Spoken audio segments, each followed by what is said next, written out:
ಅದಿತಿ ಪ್ರಭುದೇವ ಸ್ಯಾಂಡಲ್ವುಡ್ನ super star heroine ಆಗಿ ಹೆಸರನ್ನ ಮಾಡಿದವರು ಅದಿತಿ. ಯಾಕಂದರೆ ನಮಗೆ ಫ್ರಂಟ್ ಲೈನ್ ನಾಯಕಿ ಅಂತ ಅಂದಾಗ ರಕ್ಷಿತಾ, ರಮ್ಯಾ, ರಾಧಿಕಾ ಪಂಡಿತ್, ರಚಿತಾ ರಾಮ್ ಹೀಗೆ ಅನೇಕ ಹೀರೋಯಿನ್ಸ್ ನೆನಪಿಗೆ ಬರ್ತಾರೆ. ಆದರೆ ಅದಿತಿ ಈ ಕಡಿಮೆ ಬಂಡವಾಳದ ಸಿನಿಮಾಗಳನ್ನು ಒಪ್ಪಿಕೊಂಡು ಕಡಿಮೆಯ ಬಂಡವಾಳವನ್ನು ಹಾಕುವಂಥ ಡೈರೆಕ್ಟರ್ಸ್ಗಳಿಗೆ, ನಿರ್ದೇಶಕರುಗಳಿಗೆ ನಾಯಕಿಯಾಗಿ ಒಪ್ಪಿಕೊಂಡು ಅದು ಎಂಥದ್ದೇ ಪಾತ್ರಗಳಾದ್ರೂ ಮಾಡಿ ಕಡಿಮೆಯ ಸಂಭಾವನೆಯನ್ನು ಪಡ್ಕೊಂಡು ಸ್ಯಾಂಡಲ್ವುಡ್ನಲ್ಲಿ ಬ್ಯಾಕ್ ಟು ಬ್ಯಾಕ್ ಸಿನಿಮಾಗಳನ್ನು ಮಾಡಿದವರು ಅದಿತಿ. ಹಾಗೆ ನೋಡಿದ್ರೆ ಈ ಕಡಿಮೆ ದುಡ್ಡು ಹಾಕೋ ಪ್ರೊಡ್ಯೂಸರ್ಸ್ಗಳಿಗೆ ಅದಿತಿ ಅಂದರೆ ತುಂಬಾ ಇಷ್ಟ.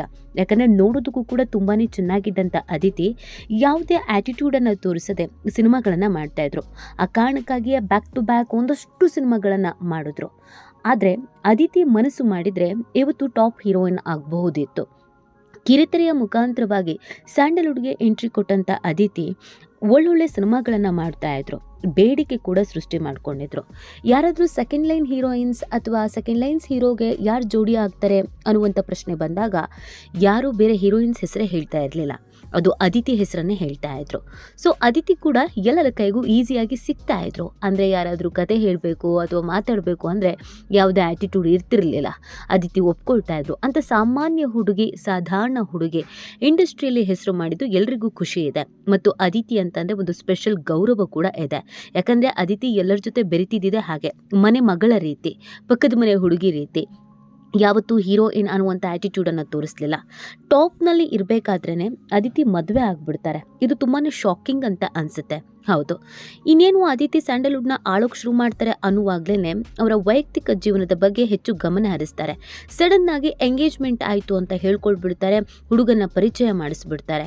ಇದೇನಪ್ಪ ಇದು, ಹೀಗೆ ಮಾಡಿಬಿಟ್ರು, ಸ್ಯಾಂಡಲ್ವುಡ್ನಲ್ಲಿ ಒಳ್ಳೆ ಹೆಸರನ್ನು ಮಾಡ್ಬೋದಿತ್ತು, ಈಗ ತಾನೇ ಬೆಳೀತಾ ಇದ್ರು, ಅವಕಾಶಗಳು ಬರ್ತಾ ಇತ್ತು, ನೋಡೋಕೆ ಚೆನ್ನಾಗಿದ್ರು, ಮದುವೆ ಅಂತ ಯಾಕೆ ಮಾಡ್ಕೊಳ್ತಾ ಇದ್ದಾರೆ ಅಂತ ತುಂಬ ಜನ ಪ್ರಶ್ನೆ ಮಾಡ್ತಾರೆ. ಯಾಕಂದರೆ ಸಿನಿಮಾ ಇಂಡಸ್ಟ್ರಿ ಅಥವಾ ಕಿರುತೆರೆ ಅಂತ ಬಂದಾಗ ಹೀರೋಗಳ ಲೈಫ್ ಸ್ಟೈಲ್ ಬೇರೆ.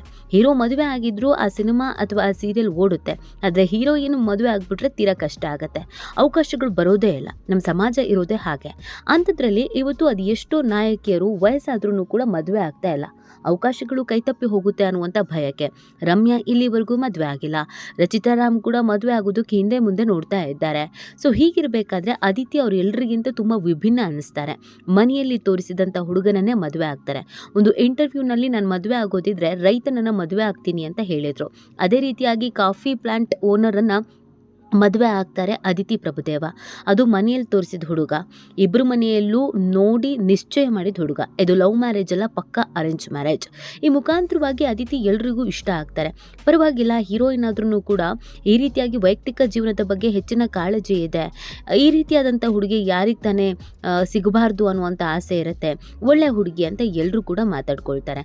ಒಂದು ಇಂಟರ್ವ್ಯೂನಲ್ಲಿ ಓಪನ್ ಆಗಿ ಮಾತಾಡಿದಂಥ ಅದಿತಿ, ನನಗೆ ಯಾಕೆ ಎಲ್ಲರೂ ಕೇಳ್ತಾರೆ ಎಲ್ಲ ಸಿನಿಮಾಗಳನ್ನು ಒಪ್ಕೊಳ್ತೀಯಾ, ಎಲ್ಲ ಹೀರೋ ಜೊತೆಗೆ ಸಿನಿಮಾ ಮಾಡ್ತೀಯಾ, ಮಾಡಬೇಡ ಅಂತ. ನಾನು ಮಾಡ್ತೀನಿ, ಯಾಕಂದರೆ ನಾನು ತುಂಬ ವರ್ಷ ಇಲ್ಲಿ ಇರಲ್ಲ, ನಾನು ಮದುವೆ ಆಗಬೇಕು, ಮಕ್ಕಳು ಮಾಡ್ಕೋಬೇಕು, ಸಂಸಾರ ಅಂತ ಮಾಡ್ಕೋಬೇಕು, ಹಾಗಾಗಿ ಎಲ್ಲದನ್ನು ಇದ್ದಷ್ಟು ದಿನ ದುಡ್ಡು ಮಾಡ್ಕೊಳ್ತಾ ಇದ್ದೀನಿ ಅಂತ ನೇರವಾಗಿ ಹೇಳಿದರು. ಸೊ ಈ ಥರದ ಅದಿತಿಗೆ ಮದುವೆ ಆದಮೇಲೆ ಮಗು ಕೂಡ ಆಗತ್ತೆ. ಸೊ ಎಲ್ಲರೂ ಹೇಗೆ ನಾರ್ಮಲ್ ಆಗಿ ಜೀವನ ಮಾಡ್ತಾ ಇರ್ತಾರೋ ಅದೇ ರೀತಿಯಾಗಿ ಅದಿತಿ ಜೀವನ ಮಾಡ್ತಿರೋದು ಖುಷಿ ತರಿಸಿತ್ತು. ಆದರೆ ಇತ್ತೀಚೆಗೆ ಸಾರ್ವಜನಿಕರು ಅದಿತಿ ಮೇಲೆ ತಿರುಗಿ ಬಿದ್ದುಬಿಟ್ಟಿದ್ರು. ಇದು ಸ್ವತಃ ಅದಿತಿಗೂ ಬೇಜಾರಾಗಿತ್ತು ಮತ್ತು ಅವರ ಫ್ಯಾನ್ಸ್ಗೂ ಕೂಡ. ಯಾಕಂದರೆ ಅದಿತಿ 3 ತಿಂಗಳ ಮಗು ಇರಬೇಕಾದ್ರೇ ಕಂಬ್ಯಾಕ್ ಮಾಡಿಬಿಡ್ತಾರೆ. ಇಷ್ಟು ಅವಸರದಲ್ಲಿ ಕಂಬ್ಯಾಕ್ ಮಾಡುವಂಥ ಅವಶ್ಯಕತೆ ಏನಿತ್ತು ಅನ್ನೋದು ತುಂಬ ಜನರ ಪ್ರಶ್ನೆ ಆಗಿತ್ತು. ಯಾಕಂದರೆ ಅದಿತಿ ಫ್ಯಾಮಿಲಿಗೆ ಟೈಮ್ ಕೊಡ್ತಾರೆ, ಫ್ಯಾಮಿಲಿ ವುಮನ್ ಅನ್ನೋದು ಎಲ್ರಿಗೂ ಗೊತ್ತಿರುವಂಥ ವಿಚಾರ. ಆದರೆ ಇಂಥ ಅದಿತಿನೇ ಇನ್ನು ಚಿಕ್ಕ ಮಗು ಇರುವಂಥ ಸಂದರ್ಭದಲ್ಲಿಗೆ ರಾಜಾರಾಣಿ ರಿಯಾಲಿಟಿ ಶೋಗೆ ಜಡ್ಜ್ ಆಗಿ ಕಂಬ್ಯಾಕ್ ಮಾಡ್ತಾರೆ, ಅದು ಕೂಡ ಕಿರುತೆರೆಗೆ. ಸೊ ಇದನ್ನು ನೋಡಿದಂಥ ತುಂಬ ಜನ ಪ್ರಶ್ನೆ ಮಾಡೋದು ಶುರು ಮಾಡ್ತಾರೆ, ನಿಮಗೆ ಅರ್ಜೆಂಟಲ್ಲಿ ವಾಪಸ್ ಬರುವಂಥ ಅವಶ್ಯಕತೆ ಏನಿತ್ತು, ಮಗುವಿನ ಲಾಲನೆ ಪಾಲನೆ ಮಾಡೋದಿಲ್ವಾ, ನೀವು ಕೂಡ ಎಲ್ಲ ಸೆಲೆಬ್ರಿಟಿಗಳ ಥರ ಆಡ್ತಾ ಇದ್ದೀರಾ, ನಿಮ್ಮನ್ನು ನಾವು ಈ ಥರ ಯಾವತ್ತೂ ಭಾವಿಸಿರಲಿಲ್ಲ, ನೀವು ಒಳ್ಳೆ ಹುಡುಗಿ, ಫ್ಯಾಮಿಲಿ ಟೈಮ್ ಕೊಡೋರು, ಈ ಥರ ಎಲ್ಲ ಯೋಚನೆ ಮಾಡಿದ್ವಿ. ಆದರೆ ನೀವು ನೋಡಿದ್ರೆ ನಿಮ್ಮ ಹೆಸರು ಉಳಿಸ್ಕೋಬೇಕು ಅಥವಾ ಇಂಡಸ್ಟ್ರಿಯಲ್ಲಿ ಕಾಣಿಸ್ಕೊಡ್ಬೇಕು ಅಥವಾ ದುಡ್ಡು ಮಾಡಬೇಕು ಅನ್ನೋ ಕಾರಣಕ್ಕೋಸ್ಕರ ಇಷ್ಟು ಬೇಗ 3 ತಿಂಗಳ ಮಗುವನ್ನು ಮನೇಲಿ ಬಿಟ್ಟು ಬರುವಂಥದ್ದು ಏನಿತ್ತು? ನಿಮ್ಮ ಮನೆಯಲ್ಲಿ ವೆಲ್ ಸೆಟಲ್ಡೇ ಇದ್ದಾರೆ, ನಿಮ್ಮ ಗಂಡ ಕೂಡ ಚೆನ್ನಾಗಿ ದುಡಿತಾ ಇದ್ದಾರೆ, ನಿಮಗೆ ದುಡ್ಡಿನ ಅವಶ್ಯಕತೆ ಇಲ್ಲ, ಆದರೆ ಹೆಸರು ಮಾಡೋ ಹುಚ್ಚಿರಬೇಕು ಅಂತ ತುಂಬ ಜನ ಬ್ಯಾಡ್ ಕಾಮೆಂಟ್ಗಳನ್ನು ಹಾಕ್ತಾಯಿದ್ರು. ಇದೆಲ್ಲವನ್ನು ನೋಡಿದಂಥ ಅದಿತಿಗೆ ಬೇಸರ ಕೂಡ ಆಗಿತ್ತು. ಸೊ ಇದ್ಯಾವುದ್ರ ಬಗ್ಗೆನೂ ಮಾತಾಡದಂಥ ಅದಿತಿ ಮೊನ್ನೆ ರಾಜಾರಾಣಿ ಶೋನಲ್ಲಿ ವೇದಿಕೆ ಮೇಲೆ ಭಾವುಕರಾಗ್ಬಿಡ್ತಾರೆ. ಅವರ ಗಂಡನನ್ನು ಕೂಡ ಈ ಕಾರ್ಯಕ್ರಮಕ್ಕೆ ಕರ್ಕೊಂಡು ಬರಲಾಗಿತ್ತು. ಆ ಸಂದರ್ಭದಲ್ಲಿ ಕಣ್ಣೀರು ಹಾಕ್ಬಿಡ್ತಾರೆ. ತುಂಬ ಜನಕ್ಕೆ ಸುಮ್ಮನೆ ಗೊತ್ತಿಲ್ಲದೆ ಮಾತಾಡ್ತಾರೆ. ನಾನಿವತ್ತು ನನ್ನ ಅಸ್ತಿತ್ವವನ್ನು ಉಳಿಸ್ಕೊಂಡಿದ್ದೀನಿ ಅಂದರೆ ಅದಕ್ಕೆ ರಾಜಾರಾಣಿ ಕಾರಣ.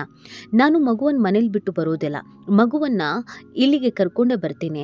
ಬ್ರೇಕ್ ಟೈಮ್ನಲ್ಲಿ ನಾನು ಮಗುವಿಗೆ ಫೀಡ್ ಮಾಡ್ತೀನಿ, ಲಾಲನೆ ಪಾಲನೆ ಮಾಡೋ ಕೆಲಸವನ್ನು ಮಾಡ್ತೀನಿ. ಸೊ ಮಗುವನ್ನು ನನ್ನ ಜೊತೆಗೆ ಇಟ್ಕೊಂಡಿರ್ತೀನಿ, ನಾನು ಮನೇಲಿ ಬಿಟ್ಬಿಟ್ಟು ಇಲ್ಲಿ ಬರೋದಿಲ್ಲ. ಆದರೆ ಸುಮ್ಮನೆ ಮಾತನಾಡ್ತಾರೆ ಅನ್ನುವಂಥ ವಿಚಾರವನ್ನು ಹೇಳ್ಕೊಂಡು ಭಾವುಕರಾಗ್ತಾರೆ ಮತ್ತು ಗಂಡನ ಬಗ್ಗೆ ಹಾಡಿ ಹೊಗಳುತ್ತಾರೆ.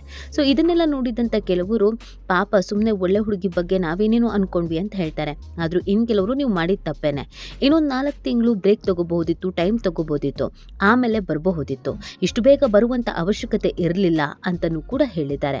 ಆದರೆ ಒಬ್ಬ ಹೆಣ್ಣಾಗಿ ಆಕೆಯ ಅಸ್ತಿತ್ವದ ಬಗ್ಗೆ ಕಾಳಜಿ ಇದ್ದೇ ಇರುತ್ತೆ, ಗೌರವ ಇದ್ದೇ ಇರುತ್ತೆ. ಇವತ್ತಿನ ಓಡುವ ಈ ಜಗತ್ತಿನಲ್ಲಿ ನಾವು ಮನೇಲಿ ಕೂತ್ರೆ ನಮ್ಮನ್ನು ಓವರ್ಟೇಕ್ ಮಾಡೋರು ತುಂಬ ಜನ ಇರ್ತಾರೆ. ಸೊ ಹೀಗಿರ್ಬೇಕಾದ್ರೆ ಅದಿತಿ ಮಾಡಿದ್ರಲ್ಲಿ ತಪ್ಪೇನಿದೆ ಅನ್ನೋದೇ ಪ್ರಶ್ನೆ ಆಗಿದೆ. ಈ ಬಗ್ಗೆ ನಿಮ್ಮ ಅನಿಸಿಕೆ ಏನು ಅನ್ನೋದನ್ನು ನೀವು ಕೂಡ ತಿಳಿಸಬಹುದು.